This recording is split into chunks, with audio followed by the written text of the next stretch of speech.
The 1.4 describe the role of each level of management and its management hierarchy. Okay, so यामध्ये तुम्हाला काय करायचं आहे, ज्या मॅनेजमेंटमध्ये वेगवेगळ्या लेवल्स आहेत त्या लेवल आणि त्याचे फंक्शन्स काय आहेत किंवा कोणत्या लेवलचं काय काम आहे किंवा कोणत्या लेवलमध्ये कोण असतं. ओके, हे क्विकली बघणार आहोत आपण.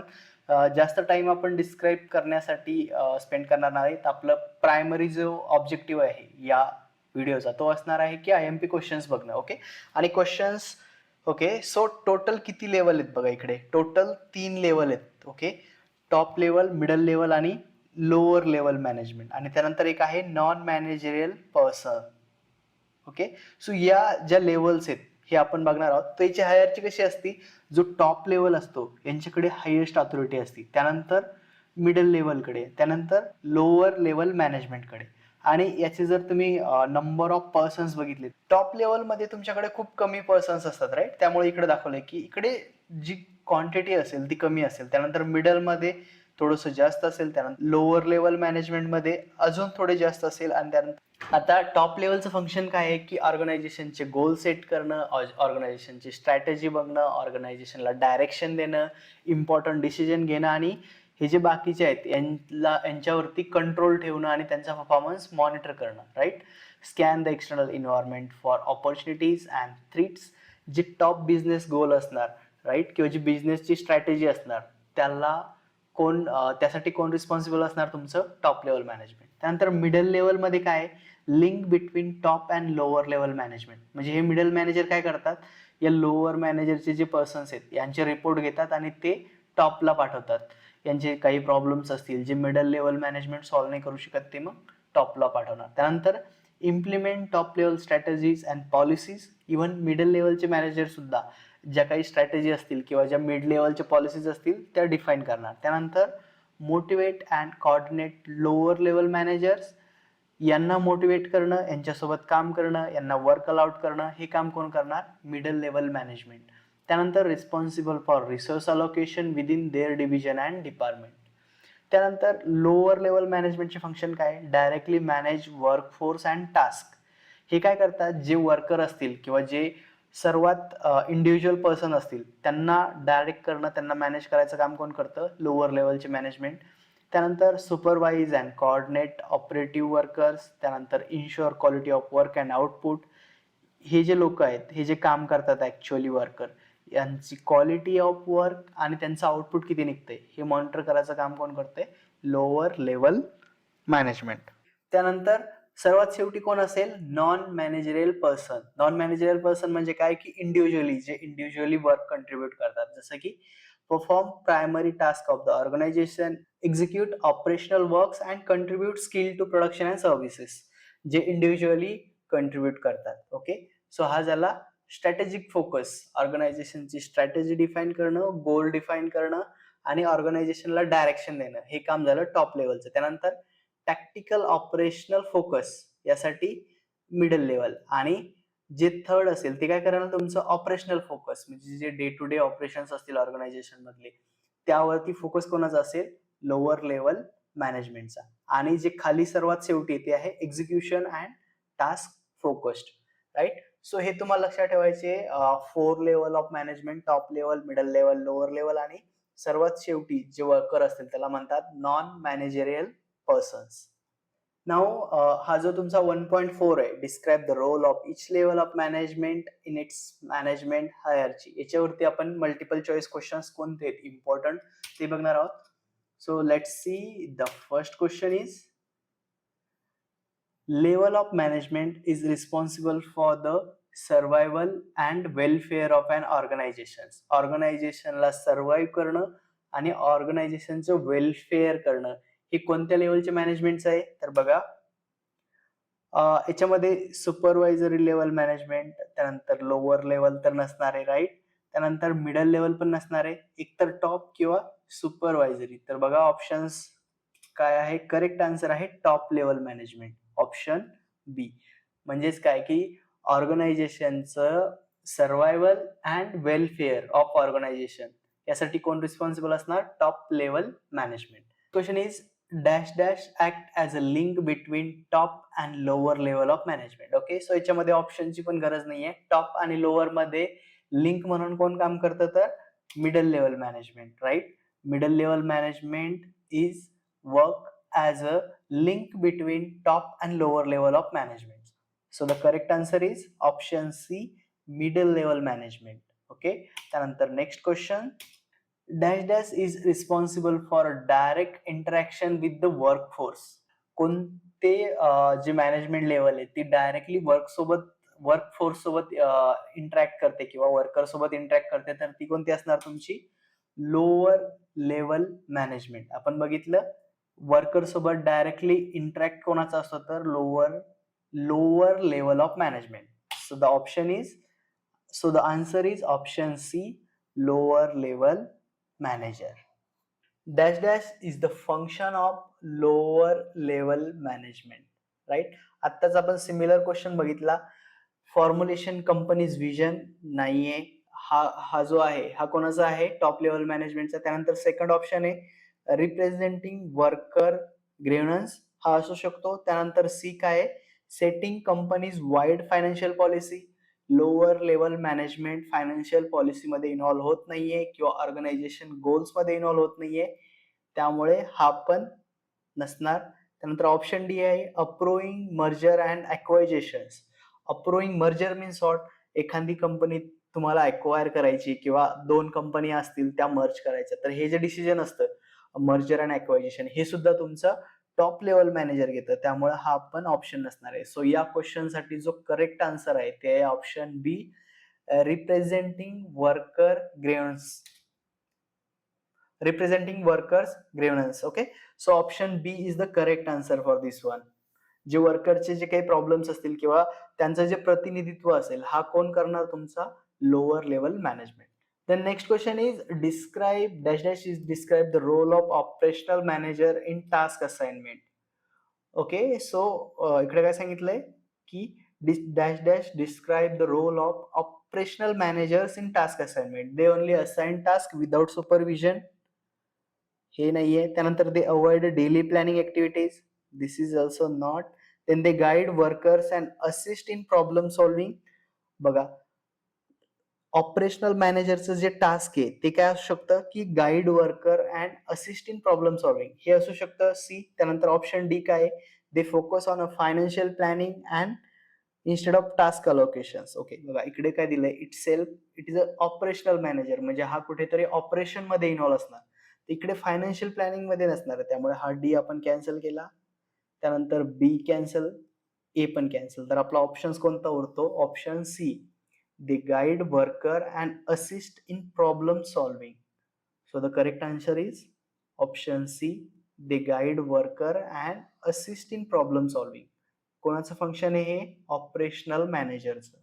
So this is all about the levels of management. Okay, levels of management मध्ये तुम्हाला लक्षात ठेवायचंय top level, middle level, lower level आणि वर्कफोर्स. त्यानंतर जी मिडल लेवल आहे ती दोघांमध्ये कोऑर्डिनेट करते, टॉप मॅनेजमेंट ऑर्गनायझेशनचे गोल्स ठरवते, त्यांचं सुपरविजन करते, त्यानंतर ऑर्गनायझेशनचे जे गोल्स असतील ते अचीव्ह करते, त्यानंतर फायनान्शियल डिसिजन किंवा जे टॉपचे डिसिजन असेल ते टॉप मॅनेजमेंट घेणार. त्यानंतर लोअर लेवल मॅनेजमेंट जे असेल ते काय करतील? वर्करला कोऑर्डिनेट करतील, वर्करला सुपरविजन करतील, त्यांना कंट्रोल करतील, त्यांचं परफॉर्मन्स मॉनिटर कराल, राईट. सो या टाईपचे क्वेश्चन्स तुम्हाला या युनिट मधून येऊ शकतात. त्यानंतर जो नेक्स्ट पॉइंट असणार आहे आपला या युनिट मधला तो आहे 1.5. त्यामध्ये काय बघायचं तुम्हाला? Self management skills. Okay, so self management skill कोणते आहेत? Self awareness, self discipline, self motivation, goal setting, त्यानंतर time management, decision making, stress management and work life balance and multitasking. Okay, so हे काय आहेत? काही स्किल्स आहेत ज्या एका एम्प्लॉय मध्ये किंवा एका मॅनेजर मध्ये असायला पाहिजे. सो त्या स्किल कोणत्या आहेत? इकडे लिस्ट केलेल्या आहेत बघा. तो या स्किल आपल्याला शॉर्ट मध्ये बघायच्या आहेत की एक्झॅक्टली प्रत्येक स्किलचं फंक्शन काय आहे, आणि त्यानंतर याच्यावरतीचे जे एमसीक्यू क्वेश्चन असतील ते आपण डिटेल मध्ये बघणार आहोत. सो क्विकली आपण नेक्स्ट पॉइंट डिस्कस करून घेऊया. सो आपला 1.5 जो आहे तो काय आहे? Self management skill.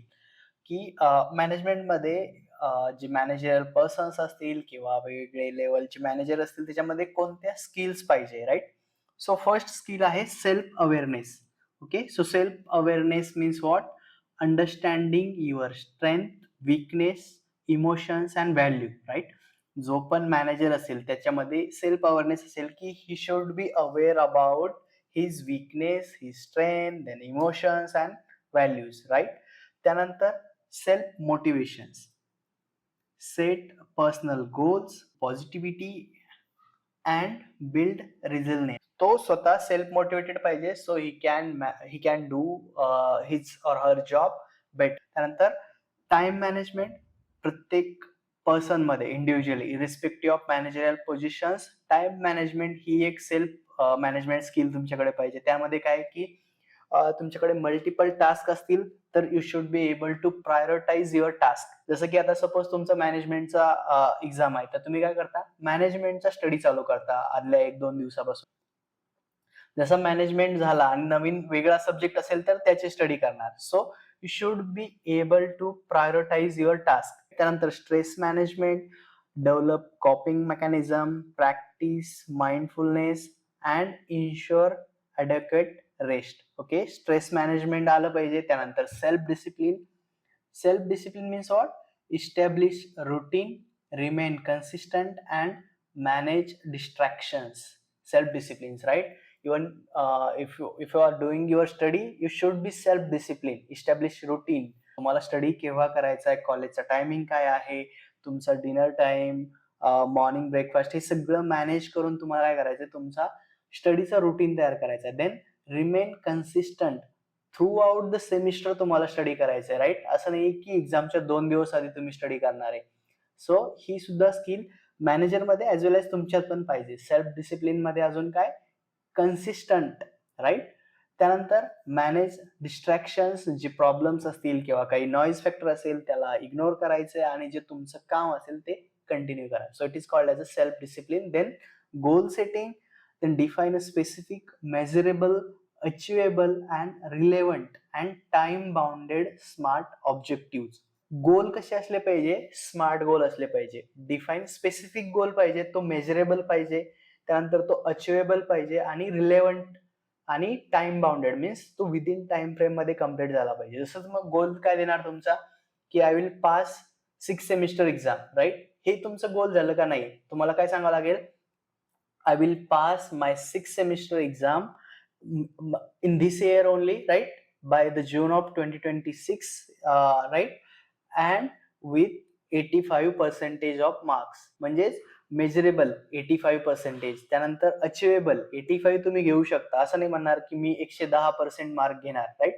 तो झाला unachievable goals, right. Achievable means what, it should be a practical value. त्यानंतर रिलेव्हंट आणि time bounded, means within time frame. असं नाही की मी हे सेमिस्टर 5 वेळा रिपीट करेल आणि देन 85% घेईल. सो गोल सेटिंग करायचे. त्यानंतर डिसिजन मेकिंग, अनालाइज प्रॉब्लेम, त्यानंतर weigh options, then make inform and ethical choice. Okay, so quickly आपण नेक्स्ट पॉइंट डिस्कस करून घेऊया. सो आपला 1.5 जो आहे तो काय आहे, सेल्फ मॅनेजमेंट स्किल. की मॅनेजमेंटमध्ये जे मॅनेजर पर्सन्स असतील किंवा वेगवेगळे लेवलचे मॅनेजर असतील त्याच्यामध्ये कोणत्या स्किल्स पाहिजे, राईट. सो फर्स्ट स्किल आहे self awareness. Okay, so self awareness means what, understanding your strength, weakness, emotions and value, right. जो पण मॅनेजर असेल त्याच्यामध्ये सेल्फ अवेअरनेस असेल की he should be aware about his weakness, his strength, then emotions and values, right. त्यानंतर self motivations, set personal goals, cultivate positivity and build resilience, right. तो स्वतः self motivated पाहिजे. So he can do decision making सुद्धा एक important skill आहे. त्यानंतर work life balance, set boundaries, schedule a personal time and prevent burnout, right. Work life balance means what, जसं की आता जेव्हा आम्ही पण कॉलेजला होतो, राईट, तेव्हा काय करायचो की जर उद्या इम्पॉर्टंट पेपर असेल, तुमचा स्टडी नाही झाला, तर सकाळी 4 पर्यंत स्टडी करा किंवा 3 पर्यंत स्टडी करा. हे तुम्ही कॉलेजला असताना करू शकता. बट वर्किंग मध्ये जर असं केलं तर काय होईल, तुमची हेल्थ खराब होईल, तुमची फॅमिली डिस्टर्ब होईल, स्ट्रेस येईल, तुमचं जे वर्क आणि लाईफ याच्यामधलं जे बॅलन्स आहे ते डिस्टर्ब होऊन जाईल. सो जेव्हा तुम्ही ऑफिशियल कामं करतात त्यावेळेस तुम्हाला एका पर्टिक्युलर फ्रेम मध्ये ते कामं करावे लागतात, not like a college study, right? की एका दिवसात पूर्ण मी स्टडी करेल आणि नंतर महिनाभर करणारच नाही. सो स्टडी करणं आणि वर्क करणं, काम करणं हे टोटली डिफरंट आहे. तुम्हाला वर्क आणि लाईफ हे दोन्ही पण बॅलन्स करून तुमचं काम कम्प्लीट करायचं आहे. So this all are self management skill. Like just quickly कोणत्या आहेत? Self awareness, self motivation, time management, stress management, self discipline, goal setting, decision making and work life balance. Okay, so आता या topic वरचे multiple choice questions बघूया.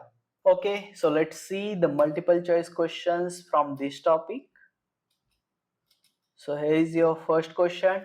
Dash dash refers to the ability to recognize and understand personal emotions, thoughts and values.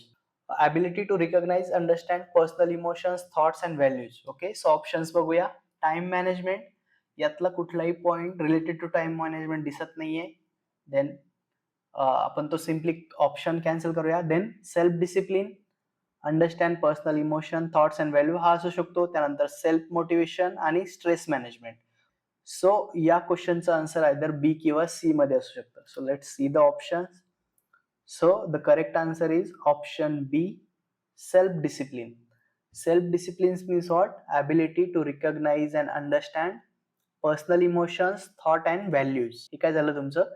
Self-discipline. The ability to control impulses and follow through on commitment is called self-motivation, self-discipline, self-awareness and goal setting. Okay, so self-discipline तर नाहीये, goal setting पण नाहीये, तर आपल्याकडे दोन options राहिले, एक self motivation आणि सेल्फ अवेअरनेस. तर याचं करेक्ट आन्सर आहे self awareness. Self awareness means what? Self-awareness means it is the ability to control impulses and follow through on a commitment, right? जे तुम्ही कमिटमेंट केलंय त्याला फॉलो करणं. So it is called as a self-awareness. Then the next question. Dash dash motivations comes from within and it is driven by personal interest or satisfaction. Extrinsic means external. आणि इथं काय सांगितलंय? Motivation comes from within, म्हणजे तुमच्या आतून motivation येते. म्हणजे एक्सट्रिन्सिक नसणार, त्यानंतर एक्सटर्नल पण नसणार, व्हॅल्यू बेस्ड पण नाही. Comes from within means intrinsic. Okay, so let's see the answer. Intrinsic म्हणजे असं मोटिवेशन जे तुमच्या आतमधून येते आणि तुम्ही सेल्फ मोटिवेटेड होताय. So it called as a intrinsic motivation. आणि हे कशा होते? It's driven by personal interest and satisfactions. So जे इंट्रिन्सिक मोटिवेशन असेल ते ऑलवेज तुमच्या पर्सनल इंटरेस्ट म्हणजे जे तुम्हाला आवडते म्हणून येते किंवा तुम्हाला सॅटिस्फाय फील होते. That's why it comes from a internal or and it called as a intrinsic motivations. So जे गोल आहेत, स्मार्ट गोल, राईट? स्मार्टच्या प्रत्येक लेटरला एक मिनिंग आहे. S stand for specific, M stand for measurable, A stand for achievable, R stand for relevant and T stand for time bound. Okay, so जे गोल असतात ते कसे असले पाहिजे? स्मार्ट गोल्स असले पाहिजे. त्यानंतर next question. The skill that helps individuals use time efficiently. Okay, याच्यामध्ये कोणाला पण हा क्वेश्चनचा आन्सर आलं पाहिजे without any discussion, right? The skill that helps individuals use time efficiently means time management, right? The option is time management, option B. त्यानंतर next question. Work life balance ensure individual allocate adequate time for work, family, health and leisure. हे झालं तुमचं work life balance. Not only for work, not only for family. Your time should be allocated for work, family, health and leisure. It called as a work-life balance. Okay, so correct answer is option C. Excessive multitasking leads to. Sometimes excessive multitasking leads to. तुम्ही जर खूप सारे task एकाच वेळेस करीत असाल तर तुम्हाला काय होणार? फोकस तुमचा राहणार नाही, कारण तुम्ही खूप सारे टास्क करताय ऍट अ टाइम, राईट? त्यानंतर मोर इफिशियन्सी पण राहणार नाही. खूप सारे काम जर एक साथ दिले तर माणूस गोंधळतो आणि खूप सारा टाइम वेस्ट होतो. त्यानंतर बेटर डिसिजन मेकिंग पण राहणार नाही, कारण जितके ऑप्शन्स आहेत तितकं कन्फ्युज होणार. So the correct answer is option C, mental fatigue. It will create a mental fatigue for you. What is this? Excessive multitasking. Multitasking is good, but excessive multitasking is not good. So let's see the option. The correct option is option C, mental fatigue. Next question, the reason self motivation is important in self management is it helps setting unrealistic goal. This is not relevant option. Then it allow individual to stay driven toward achievable goals. This can be answer. Then it remove the need for discipline. This is also not relevant. Then it forces people to work continuously. This is also not relevant to these questions, right? So the correct answer काय असू शकतं? It allow individual to stay driven toward achieving goals. Let's see the answer. So the correct answer is option B. कशामध्ये self motivation is important in self management because it allow individual to stay driven toward achievable goals. Question is the importance of stress management on an individual include eliminating stress completely, developing a healthy coping mechanism, increasing workplace conflict, and avoiding a challenge. The more relevant option looks like option B because eliminating stress completely. Uh, let's see the options. Okay, so the answer is option B because eliminating stress completely is not possible. Increasing workplace conflict, this is a negative option, so this can be eliminated. Then avoiding challenge, this is also not relevant. You cannot avoid all the challenges, you need to take some challenge, right? So the correct option is option B, developing a healthy coping mechanism. The benefit of goal setting in self management is, so the first option is providing a direction and focus, right? If you have a goal, then you have one direction and focus. So it can be answer. Let's see the other options. Ensuring a success without effort. If you set goal, still you need to do the lot of efforts. So this is not relevant option. Then removing the need for decision making. This is also not relevant related to goal setting.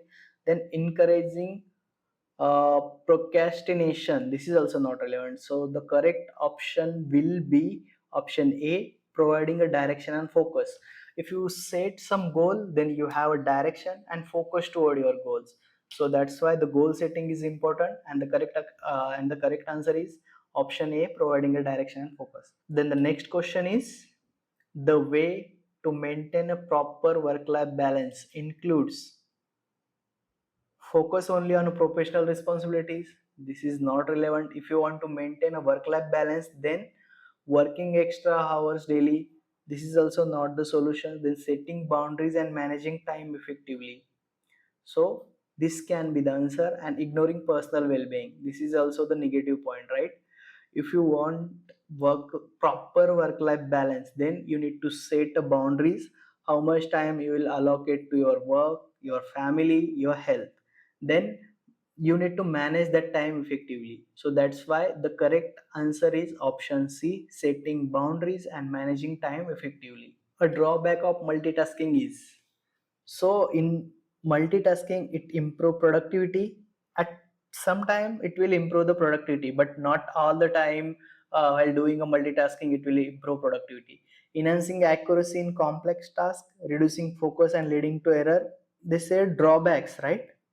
So improving productivity, it may be one of the advantages, but not the primary advantage. Then enhancing accuracy in complex tasks, it may be the advantages of multitasking. Then ensuring a perfect time management. You cannot like give a guarantee that by doing multitasking you will finish your task within time. So this is not the option. So the correct answer will be reducing focus and leading to errors. Whenever you're doing multitasking, there may be the chances of you lose your focus, and that leads to some errors in your task. Okay, so the correct answer is option C, reducing focus and leading to errors. Okay, so this all for the level of management. We have covered entire your 1.5 of your syllabus. Now let's see the 1.6 overview of managerial skills. Okay, so now we have seen a self managerial skill. Now we'll see some managerial skill. In that there are negotiation skill, then team management skill, then conflict resolution skill, then feedback and leadership. Okay, so if you want to be a successful manager, then you need this much skill, except your self skill, right? Self personal skill is there. Apart from that, if you want to be a good manager, then you have negotiation skill, team management skill, conflict resolution, then feedback and leadership. Okay, so now let's see just overview of the skills, and then we'll see the multiple choice question based on these topics. Okay, so quickly 1.6 बघूया एकदा, त्यानंतर याच्यावरचे MCQ questions आपण बघणार आहोत. What are the essential leadership skills required for a team success or for a manager? So let's start with leadership, right? If you are a manager, then you are a leader of some people, right? You need to manage some like from 5, 10 to thousands of people, and you should have leadership skill. So what is mean by leadership? Inspiring and guiding others, visionary thinking. You should have some strategy, some planning for your team. You have some goals for your team. Then empathy and EQ. You should be emotionally intelligent. You should be able to manage the emotions of your teammate. You should be able to guide them. So these are the leadership skill. Then delegation skill, you should be empower the teams. You should be able to identify the weakness of team, then your strength of your team, then the different persons from your team, right? So हे झाले leadershipचे skill. Then the next is feedback. So constructive and criticism and praise, right? Feedback means what? Not only you should the praise, right? If someone do the good work, you should praise him or her. If good, then you should criticize her, right? Like government जे पत्रकार असतात, right? एखाद्या गव्हर्नमेंटने चांगलं काम केलं तर you should praise the government.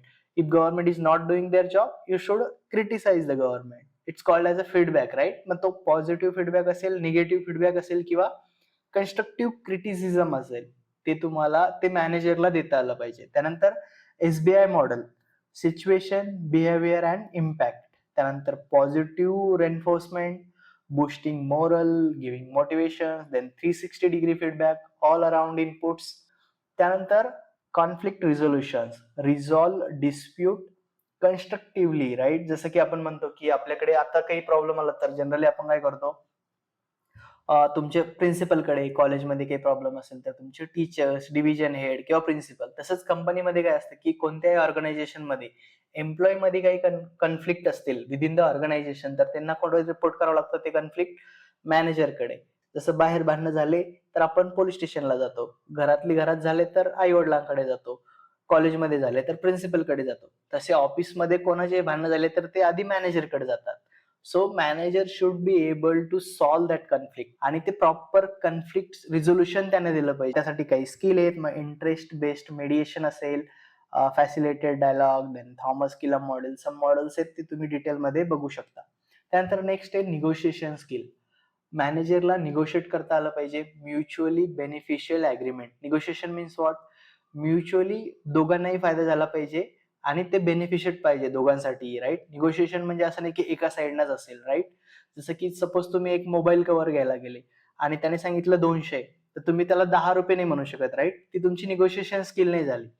Negotiation means what? की जी अशी व्हॅल्यू जी त्या सेलरला पण फायदेमंद राहिली पाहिजे आणि घेणाऱ्याला सुद्धा व्यवस्थित आली पाहिजे. So it called as a negotiation skill. त्यानंतर या निगोशिएशनच्या पण काही टेक्निक आहेत, त्यामध्ये interactive bargaining, win win approach, त्यानंतर active listening, understanding interest, then ZOPA analysis. ZOPA means zone of possible agreement. ZOPA म्हणजे झोपा काढायच्या नाही. ZOPA analysis means zone of possible agreement. So ह्या काही टेक्निक्स आहेत निगोशिएशनच्या, ज्या लर्न कराव्या लागतात. आणि हे जे पॉइंट्स असतात, जेव्हा तुम्हाला जर इंजिनिअरिंग नंतर पुन्हा MBA करायचं असेल तर हे सर्व जे अनालिसिस आहेत हे खूप डीप मध्ये स्टडी करावं लागतात, right? But at engineer level at least तुम्हाला नाव माहित असणं, निगोशिएशन्स काय आहे, त्याच्यामध्ये कोणत्या टेक्निक्स आहेत, this is always better, right? Team management मध्ये काय? Lead and coordinate a team. Team management असेल, मग काही टीम बिल्डिंग ऍक्टिव्हिटी असतील, टीम स्ट्रेथनिंग ऍक्टिव्हिटी असतात, त्यामध्ये परफॉर्मन्स मॅनेजमेंट, OKR, KPI हे अगेन काही टूल्स आहेत जे टीम मॅनेजमेंटसाठी यूज होतात. त्यानंतर टॅलेंट डेव्हलपमेंट, त्यामध्ये skills training, change management, adopting new processes, learning new technology, हे सर्व तुमच्या टीम मॅनेजमेंटमध्ये येते. ओके, सो या गोष्टी तुम्हाला लक्षात ठेवायच्यात. for essential leadership skill for team success. Okay, now let's see the multiple choice question based on this topic. Let's see one by one. Then the first question, the ability to reach mutual beneficial agreement through discussion and compromise is called as, आत्ताच आपण हा point discuss केलेला आहे, अशी ability ज्यामध्ये mutually beneficial means what, दोघांनाही beneficial असलं पाहिजे असं ॲग्रीमेंट करायचंय. आणि कसं करायचंय? थ्रू डिस्कशन, असं नाही की directly. Through discussion and compromise is called as a negotiations, right? So the correct answer is option B, negotiation skill. Negotiations म्हणजे काय की mutually beneficial agreements through discussion and compromises, right? So the correct option is option B, negotiation skill. तुम्ही direct questions पण बघू शकता, but आपण जो point discuss केलाय ना तो जर केला आणि त्यानंतर तुम्ही या क्वेश्चन वरती आले तर आन्सर तुम्हाला एकदम क्लिअरली लक्षात राहील किंवा तुम्हाला एकदम क्लिक होईल की या क्वेश्चनचं आन्सर कोणतं असू शकतं. ओके, सो नेक्स्ट क्वेश्चन काय? The managerial skill that involve leading, coordinating and motivating a group. असं कोणती स्किल आहे ज्यामध्ये तुम्ही टीमला लीड करता, कोऑर्डिनेट करता आणि मोटिवेट करता? सो सिंपल आहे, ही कोणती स्किल आहे? Team management, right? ग्रुपला लीड करणं, मोटिवेट करणं आणि कोऑर्डिनेट करणं, it is called as a team management, right? So the correct answer is option B, team management. थोडंसं बघा, तुम्ही जर क्वेश्चन वरती फोकस केला आणि क्वेश्चनचा मिनिंग लक्षात घेण्याचा प्रयत्न केला, द मॅनेजरियल स्किल, अशी स्किल दॅट इन्व्हॉल्व्स लीड करणं, कोऑर्डिनेट करणं आणि मोटिवेट अ ग्रुप. मोटिवेट करणं, कोऑर्डिनेट करणं आणि लीड करणं म्हणजेच काय? टीम मॅनेज करणं. सो सिंपल आहे. हे क्वेश्चन्स तुम्ही अंडरस्टँड केले, ऑप्शन्स व्यवस्थित बघितले तर कुठलाही प्रॉब्लेम तुम्हाला येणार नाहीये. Then the next question is the process of handling dispute in a fair and constructive manner is known as. dispute म्हणजे काय? भांडणं हँडल करायचे फेअर म्हणजे कुठलाही भेदभाव न करता आणि कन्स्ट्रक्टिव्ह मॅनर मध्ये. सो याला काय म्हणतो आपण? कॉन्फ्लिक्ट मॅनेजमेंट किंवा conflict resolution. So the correct answer is option A. So dispute handle करणं लिडरशिप मध्ये येतं पण डायरेक्टली इन्व्हॉल्व्ह होत नाहीये, त्याला ती स्किल म्हणू शकत नाही तुम्ही. टीम मॅनेजमेंट मध्ये पण नाहीये आणि फीडबॅक पण नाहीये. सो हे कशामध्ये येतं? कॉन्फ्लिक्ट मॅनेजमेंट किंवा conflict resolution. So the correct answer is option A, conflict resolution. Then the next question is providing a constructive criticism to help employees improve performance is a part of. एखाद्या एम्प्लॉईला constructive criticism करणे म्हणजेच त्याला त्याच्या चुका सांगणे, याला काय म्हणतो आपण? याला आपण म्हणतो फीडबॅक. एखाद्याला त्याचे जे पॉइंट्स असतील आयदर पॉझिटिव्ह और निगेटिव्ह, हे त्याला सांगणे टू इम्प्रूव्ह देअर परफॉर्मन्स. एम्प्लॉईचा परफॉर्मन्स इम्प्रूव्ह करण्यासाठी आपण त्याला सांगतोय. That's why it called as a feedback. So the correct answer is option D, feedback. Providing a constructive criticism to help employees improve performance. It is called as a feedback. Then the next question is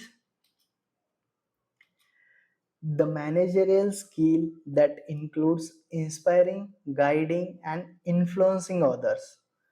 त्याला inspire करा, guide करा आणि influence करा. It is called as a leadership. एक normally team management आणि leadership मध्ये फरक काय असतो की टीम मॅनेजमेंट मध्ये तुम्ही फक्त टास्क देता, टास्क मॉनिटर करता आणि टास्कचा फीडबॅक घेता. बट जो ऍक्च्युअल लीडर असतो तो काय करतो? तो टीमला इन्स्पायर करतो, टीमला गाईड करतो आणि इन्फ्लुअन्स करतो to do their best. It called as a leadership. त्यामुळे a manager should be a good leader, right?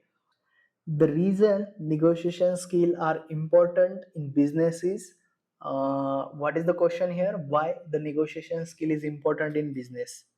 Ensuring a only one party benefit, त्यासाठी आपण निगोशिएशन करतो का? नाही. नंतर preventing communication among stakeholders, हा सुद्धा ऑप्शन रिलेव्हंट नाही आहे. त्यानंतर achieving a agreement that satisfy all parties, हा बरोबर असू शकतो. त्यानंतर avoiding a business discussion, so हा सुद्धा चुकीचा आहे. So the correct answer is achieving agreements that satisfy all parties. Sometimes काय होतं की आपण खूप जास्त निगोशिएशन्स करतो. एखाद्या कंपनीकडून तुम्हाला एक पार्ट घ्यायचा आहे आणि तुम्ही खूप रडून खूप कमी किंमत केली, राईट? आणि त्या कंपनीला तो प्रोडक्ट त्या प्राइस मध्ये पुरतच नाहीये. तर मग त्यावेळेस काय होतं, जी कंपनी आहे, जो तो प्रोडक्ट बनवते, ती कुठेतरी काय करते, क्वालिटी सोबत कॉम्प्रोमाईज करते. त्यामुळे जे निगोशिएशन असेल ते कसं असलं पाहिजे, म्युच्युअल एग्रीमेंट असलं पाहिजे, की दोन्ही पार्टीला ती जी डील असेल किंवा ती जी प्राइस असेल ती दोन्ही पार्टीला ॲग्री झाली पाहिजे आणि ते दोन्हीही सॅटिस्फाय झाली पाहिजे. Achieving agreements that satisfy all parties. जर सॅटिस्फाय नसेल आणि काहीतरी एखादी डील आपल्याला घ्यायचीच किंवा आपला सेल वाढायचा आहे, काहीतरी मजबुरीमध्ये जर तुम्ही ती डील साइन करत असाल विथ लो व्हॅल्यू, तर फ्युचरमध्ये जाऊन त्यामध्ये काही इश्यूज येऊ शकतात. That's why negotiation is a very important skill in business processes or within the organizations. Now let's see the next question. The impact of strong team management on an organization includes. जर तुमची strong team असेल तर organisation मध्ये त्याचा काय impact होऊ शकतो? बघा, स्ट्रॉंग टीम असेल तर पॉझिटिव्ह इम्पॅक्ट होणार, निगेटिव्ह होणार नाही. त्यामुळे डिक्रीज प्रोडक्टिव्हिटी नाही होणार, प्रोडक्टिव्हिटी इन्क्रीज होईल. त्यामुळे हा ऑप्शन गेला. त्यानंतर improve efficiency and employ satisfaction हे होऊ शकतं. त्यानंतर increasing workplace conflict. Strong team असेल तर कॉन्फ्लिक्ट होणार नाहीयेत, म्हणजे हा ऑप्शन पण गेला. त्यानंतर removing the need for leadership. Strong leadership असेल तर स्ट्रॉंग टीम होऊ शकते, त्यामुळे हा पण नाहीये. सो या क्वेश्चनचं करेक्ट आन्सर असू शकतो option B, that is improving efficiency and employ satisfaction. If the team bonding is very strong, team management is very strong, then it will improve the efficiency and also improve the employees satisfaction. Then this is the last question from this unit, and the question is: a manager handling a dispute between two employees by redistributing workload fairly demonstrate conflict resolution. दोघांमधला dispute handle करायचा आणि दोघांना fair workload द्यायचं, याला म्हणतात conflict resolution. So the correct answer is option A, it is called as a conflict resolution. Then the next question is constructive feedback should be. Constructive feedback जो तुम्ही देताय तो should be negative and discouraging. हा नाहीये. Constructive feedback should be negative, positive और discouraging और not discouraging. It should be negative positive, right. त्यानंतर option B आहे specific, timely and solution focused, right. हा एक ऑप्शन असू शकतो. त्यानंतर खालचे ऑप्शन्स आपण एक्सप्लोर करूया. Avoided in a professional setting, हे चुकीचं आहे. आपण कधीही कन्स्ट्रक्टिव्ह फीडबॅक अवॉइड करत नाहीये. त्यानंतर जनरल अँड वर्क, हा पण नाहीये. So the correct answer is option B. constructive feedback should be specific, timely and solution focused. जेव्हा तुम्ही ऍज अ मॅनेजर एखाद्याला फीडबॅक देताय तर तो स्पेसिफिक फीडबॅक असला पाहिजे, तो राईट टाइम त्याला गेला पाहिजे आणि तो फीडबॅक फक्त जनरल नसता, सोल्युशन फोकस्ड असला पाहिजे. म्हणजे एखाद्या एम्प्लॉईची काही स्किल लॅक होत असेल तर तुम्ही त्याला स्पेसिफिकली सांगितलं पाहिजे की तुझ्याकडे ही स्किल नाहीये, तू ती ऍड कर आणि त्यासाठी तू हे ट्रेनिंग घे किंवा हा कोर्स कर, हे सुद्धा तुम्हाला फीडबॅक मध्ये प्रोव्हाइड करता आलं पाहिजे. So that's why we called it as a specific, timely and solution focused feedback. The leadership quality that involves setting a vision and leading by example contributes to. अशी leadership quality that involves setting a vision and leading by example. So the first option is employees disengagement. हा नसणार आहे कारण वरती positive question विचारलाय. त्यानंतर organisational success. Leadership quality अशी आहे जी तुमची विजन सेट करते आणि लीड करते बाय एक्झाम्पल, त्यामुळे ऑर्गनायझेशन सक्सेसफुल होऊ शकते. कॉन्फ्लिक्ट वाढू शकत नाही आणि लॅक ऑफ मोटिवेशन पण होऊ शकत नाही. So the correct answer for this question is option B. Let's see the answer, and answer is option B, organisational success. This is all the questions about your unit 1. 41 questions. So almost 42 questions आपण cover केले आहेत या युनिटमध्ये. खूप सारे जे main points आहेत ते पण आपण कव्हर केले आहेत. या व्यतिरिक्त सुद्धा क्वेश्चन येऊ शकतात, बट जर तुम्ही हे 42 क्वेश्चन्स प्रॉपरली समजून घेतले तर या युनिट मधला कोणताही क्वेश्चन्स आला तर 90% क्वेश्चन्स तुम्ही based on this 42 questions answer करू शकता. थोडंसं अंडरस्टँड करून घ्यायचंय, डायरेक्टली एमसीक्यूच्या मागे लागू नका. थोडासा पॉइंट समजून घ्या, छोटे छोटे ब्लॉक्स आहेत, छोटे छोटे डायग्राम्स आहेत, ते अंडरस्टँड करायचा प्रयत्न करा. कोणती स्किल कशासाठी यूज करते, कोणतं फंक्शन कशासाठी आहे, त्यानंतर तुम्हाला हा युनिट अवघड जाणार नाहीये. लवकरच बाकीचे जे युनिट्स असतील त्याचे व्हिडिओ सुद्धा आपल्या चॅनलवरती अपलोड करणार आहोत आपण. तुम्हाला काय करायचंय, व्हिडिओला लाईक करायचंय आणि तुमच्या फ्रेंड सोबत शेअर करायचंय. Thank you for watching this video and wish you all the best for your exam.